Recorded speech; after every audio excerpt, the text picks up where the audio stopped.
Mass to launch the Pastoral Year 2024 in the Cadets of Mary Immaculate in the Archdiocese of Douala have taken place at the St. Thomas Aquinas University Parish, Sunday, February 25, 2024.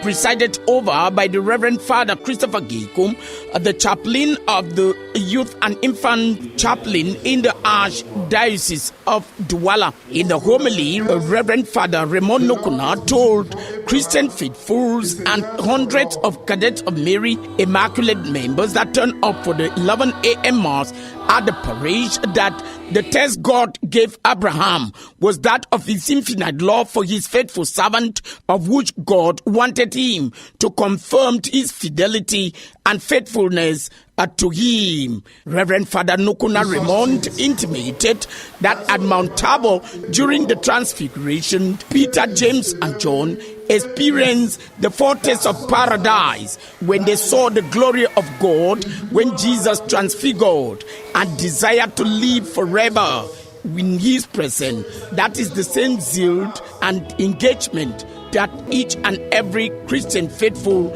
should inculcate. Their pastoral nature is to go and convert other cadets, bring in their parents to believe in God. Many of them have also brought in parents to marry in church. And this total engagement goes with the Trainer Synod, where the bishop insists that these young people should come and see the wonders of the Lord. And we see that the Transfiguration is that wonders. That's why with Jesus Christ you are happy. Earlier, before the opening Mass for the Pastoral Year in the Cadet of Mary Immaculate in the Archdiocese of Douala, Reverend Sister Yvonne Aqua thrilled the over 500 Cadets of Mary Immaculate members that were in attendance on the topic total engagement in the service of the church. Total engagement in the service of the church, because we realize that the church is going through a crisis with the young people. The young people are distracted, they are being interrupted by the many things that are happening in society. Technology is doing its own part and many other things are influencing them.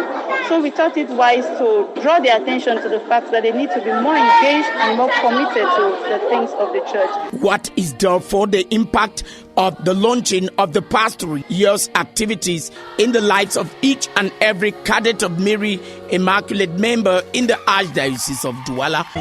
When we come together like that, we also try to see what went wrong in the other, at the parishes, at the parish levels, and if maybe somebody has a problem, then we try to see how we can solve it. So that's how we just do when we come together. The General Assembly of the Cadet of Mary Immaculate and the launching of the Pastoral Year's activities 2024 falls in line with the activities of the first year of the Trainer Synod for young people in the Archdiocese of Douala, proclaimed by Archbishop Samuel Kleda under the theme, Young People Come and See.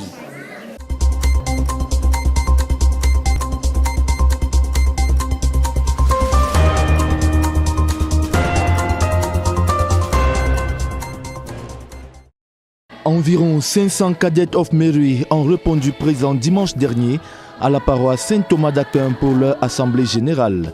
Ils ont eu droit à un enseignement sur le thème engagement total au service de l'Église. Ce qu'on doit retenir, c'est que, étant enfants de Dieu, nous devons toujours être au service des autres et avoir la foi.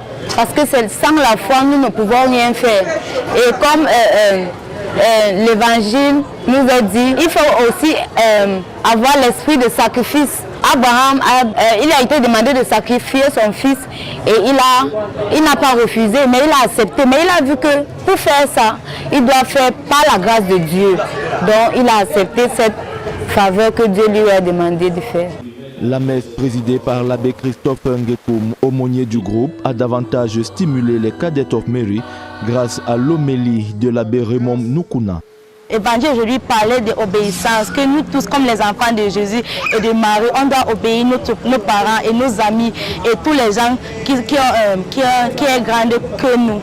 Ce rassemblement qui donne le ton de l'année pastorale chez les Cadets of Mary est en droite ligne du synode diocésain des jeunes. Le synode, c'est les enfants qui vont chanter le synode. Donc la fin de l'année, c'est tous les enfants du diocèse qui vont chanter. Et aussi, ils ont leur rassemblement de compétition, donc les rallyes. Rallyes, c'est les compétitions de différentes activités. Les chants, les dramas, et les memory verses, les danses traditionnelles, les chants à compétition de chorale, et ainsi de suite. Et aussi, tous les programmes que le monolithe diocésain organise, ils doivent être là, et surtout les enfants. Je crois qu'aussi, il y avait la journée de l'amitié des enfants, et ils ont participé. Et beaucoup d'autres choses qui, dans leur paroisse, ils doivent aussi participer pleinement à la liturgie et la pastorale de la paroisse. L'Assemblée générale des Cadets of Mary était également l'occasion de dérouler le chronogramme de l'année. Parmi les activités, la journée diocésaine de l'enfance prévue le 23 mars en la cathédrale Saint-Pierre et Paul de Douala, tout comme celle des jeunes.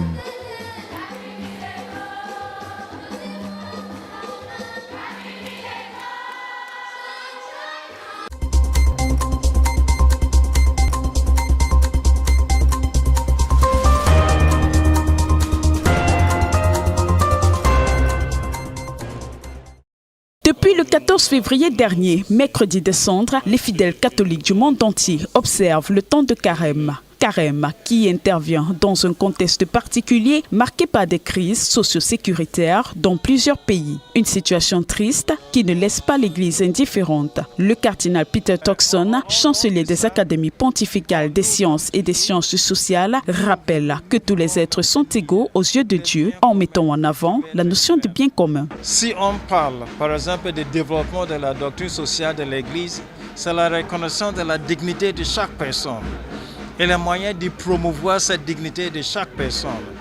Et on le fait parfois en formulant les biens communs de toutes les personnes. Donc si pendant ce carême, nous pouvons aider un petit peu à développer ces biens communs de chaque personne, c'est une grande chose à développer la dignité de chaque personne. Il reconnaît néanmoins que l'homme est très souvent hanté par un péché capital, l'avarice. Nous, comme toujours, nous voulons maintenir les biens communs de tout l'être humain. Si on parle, par exemple, du développement de la doctrine sociale de l'Église, c'est la reconnaissance de la dignité de chaque personne et les moyens de promouvoir cette dignité de chaque personne. Et on le fait parfois en formulant les biens communs de toutes les personnes. Donc si pendant ce carême, nous pouvons aider un petit peu à développer ces biens communs de chaque personne, c'est une grande chose à développer la dignité de chaque personne. Le pardon, la réconciliation, la conversion et la charité étant des piliers fondamentaux du carême, le cardinal ghanéen rappelle qu'il faut toujours tendre la main aux pauvres et aux démunis. C'est d'ailleurs le but principal du temps de conversion. Dans cette période de carême, nous sommes encouragés de penser de ceux qui souffrent. Ceux qui ont des moyens pour un peu réduire et tout ça. C'est pour ça que pour beaucoup de personnes, leur objectif de faire le carême, c'est pour aider les pauvres. Les autres qui sont moins dotés de biens communs, etc. Précisons que le carême qui a débuté le mercredi 14 février va s'achever le 31 mars prochain. Une fois encore, bon temps de carême à tous.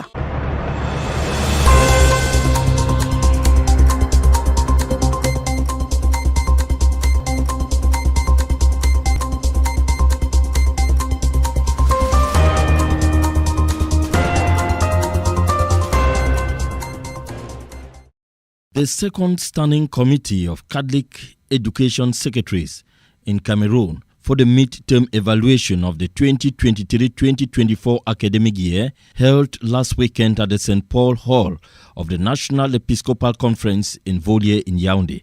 The president of the National Episcopal Commission for Catholic Education, the Bishop of Kribi, Monseigneur Damas Zinga Atangana, chaired the meeting. In his opening remarks, the National Catholic Education Secretary, Reverend Father Zephyrinus Yembo, hailed the work the education secretaries in Cameroon are doing so far, while encouraging them to do more to promote the values of Catholic education. The president of the National Episcopal Commission for Catholic Communication, Monseigneur Damas Zinga expressed the wish that the first 30 leading schools in Cameroon should be Catholic schools. The National Catholic Education Secretary, Father Zephyrinus Yembo, reiterated that the Secretariat is proud of the work Catholic education secretaries are doing in the country. We are proud of our principals, we are proud of our education secretaries because they are doing their work well. And as I have always said, you cannot do so well that there is no more room for improvement. There is always room for improvement, and we would like to improve because we want to be the first all the time. Monseigneur Damas Zinga Atangana equally expressed the wish for subsidies on Catholic education in Cameroon to be revalorized by the state as salaries of civil servants. Father Zephyrinus, on his part, held government support to Catholic education in Cameroon and expressed the wish for the increase of the subsidy package so that the minimum wage may be easily applied to teachers. According to the Assistant National Catholic Education Secretary, Reverend Father Aurelien Lehun Bia, the performances of pupils and students in Catholic schools in Cameroon is highly appreciated.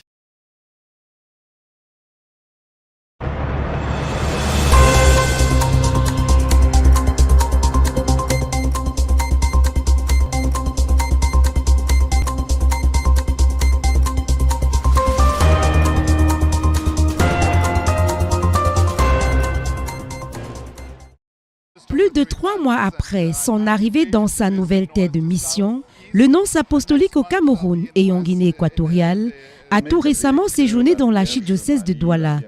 Son Excellence Monseigneur José Avelino Bettencourt y était pour accueillir un prélat de la curie romaine, son éminence le cardinal Peter Turkson. Durant cette petite visite de courtoisie, le représentant du Saint-Père au Cameroun nous a livré son témoignage évangélique. Ça fait jusqu'à un peu plus de 3 mois que je suis ici au Cameroun et j'ai eu l'occasion de rencontrer différentes personnes de nord, sud, est, ouest, même des chefs traditionnels, nos frères imams musulmans, des frères protestants et surtout pour moi la communauté chrétienne catholique qui est dans ce pays. Effectivement, c'est une église vivante, très grande, avec beaucoup de structures, soit universitaires, que sanitaires, que d'aide sociale. C'est vraiment un témoignage évangélique chrétien qui est vraiment très inspirant. Aussi, on aura appris que sa sainteté le pape François porte les chrétiens camerounais dans ses prières, d'où ses bénédictions. Je suis très content d'être ici. Ça fait presque 10 jours que j'étais avec le pape François pour rencontrer. On a passé presque 1 heure ensemble en parlant de Cameroun et je porte ses plus chaleureuses salutations et ses bénédictions à tous les Camerounais. Et moi, je suis ici dans cette mission avec tout mon cœur et très content d'être là. En guise de souvenir de son passage dans notre église locale, son Excellence Monseigneur José Avelino Bettencourt a reçu une sculpture en bois d'ébène d'un lion, ce dont traduit les prières et la proximité spirituelle du Père archevêque, Monseigneur Samuel Cléda, selon l'économe diocésain, l'abbé Gabriel Leçon. Et comme ce lion à l'affût, prêt à l'attaque, soyez toujours prompts à défendre les pauvres, les laisser pour compte, et que le lion de la tribu de Juda soit votre rempart. Bonne mission, Excellence.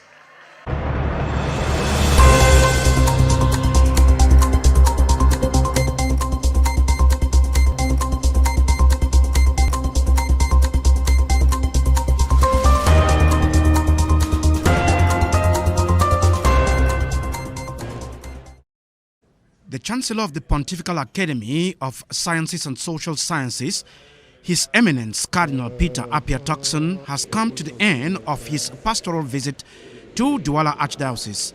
After meeting the clergy and religious men and women of Douala Archdiocese, the staff and students of the Douala St. Jerome Catholic University Institute Ordaining 5 priests at the Douala St. Peter and Paul Cathedral Esplanade, Cardinal Turkson ended his visit with a pontifical mass he presided over on Sunday, February 25 at St. Monica Parish, Makepe. Cardinal Turkson now puts his visit in. I was visiting a friend, okay, not just a friend, but somebody whom my office in the Vatican learned to appreciate very much during the outbreak of the COVID. So the stuff that he was producing here in Cameroon got as far as Rome to our office and all. And we received it, we used it, we gave it to those who, it could help. But we never really had a big chance to thank everybody for it. So when he invited us for the possibility of ordaining these guys, we just decided to combine the two, to come for the ordination, but also to make it a gesture of gratitude to him for what he did to save people here and to save people outside. Among the church authorities present during the ordination of the 5 priests of Douala Archdiocese was the Apostolic Nuncio to Cameroon and Equatorial Guinea, His Grace Jose Avelino Bentaku, on his way back to Yaoundé after participating in Silver Jubilee activities of the erection of Mamfe Diocese. 3 months into his ministry in Cameroon, he now evaluates his stay so far. Had the occasion to visit north to south, east, and next month I'll be in the west, in the east for Yokaduma. And I've had a chance to meet people, meet the clergy, meet our brothers in the Islamic faith and some of our Protestants, and government, ambassadors, and traditional leaders and cultural. So I've had a very intensive meetings in these only 3 months. I completely embrace Cameroon. It is a wonderful country. Wonderful people, very welcoming, very hospitable, very loving, and I'm looking forward to a long period of work and cooperation with Cameroonians and of all traditions and traditional denominations, and work with the church in order to better serve the people, so that we work for unity and for peace and for development. Cardinal Turkson came, saw and accomplished. The Apostolic Nuncio to Cameroon and Equatorial Guinea is still just taking his bearings, and may God wish him well in his pastoral mission.